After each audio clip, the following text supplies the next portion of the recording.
வருகிற சட்டமன்ற தேர்தலில் போட்டியிடக்கூடிய வகையில்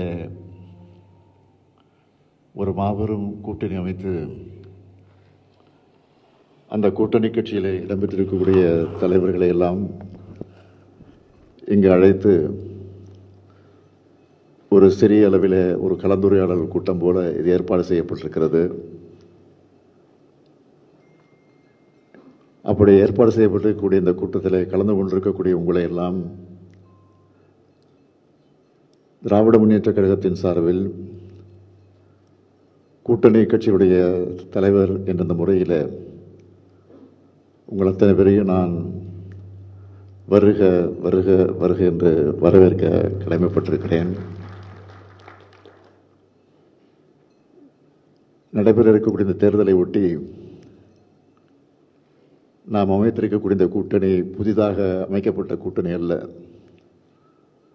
தொடர்ந்து 2 நாடாளுமன்றம், ஏற்கனவே நடந்து முடிந்திருக்கக்கூடிய 2021 நடைபெற்ற சட்டமன்றம், இடையில உள்ளாட்சி அமைப்பு தேர்தல், இடைத்தேர்தல்கள் ஆக தொடர்ந்து ஒரு மாபெரும் கூட்டணி அமைத்து, இன்னும் சொல்ல வேண்டும் என்று சொன்னால்,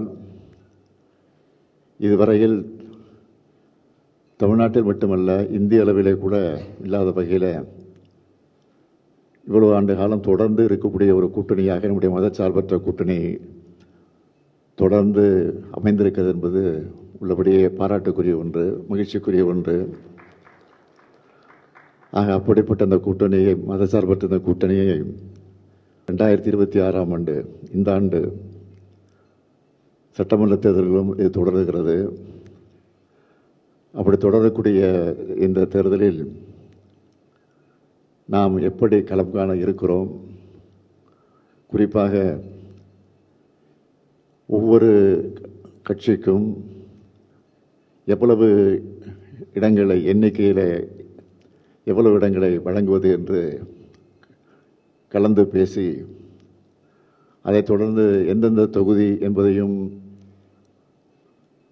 அது குறித்தும் கலந்து பேசி அந்த முடிவு எட்டியதற்கு பின்னால் இந்த கூட்டம் நடைபெறுகிறது. இந்த கலந்துரையாடல் கூட்டத்தை ஏற்பாடு செய்திருக்கிறோம். எல்லாவற்றையும் மறந்து இந்த கூட்டணியை நாம் அமைத்திருக்கிறோம்.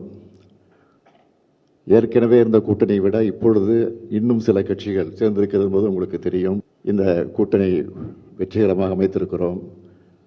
ஆக அப்படி அமைத்திருக்கக்கூடிய இந்த கூட்டணி கட்சியினுடைய தலைவர்கள் எங்களுடைய அழைப்பை ஏற்று வந்தமைக்கு நான் மீண்டும் ஒரு முறை என்னுடைய இதயபூர்வமான நன்றியை தெரிவித்து என் உரையை நிறைவு செய்கிறேன். நன்றி, வணக்கம்.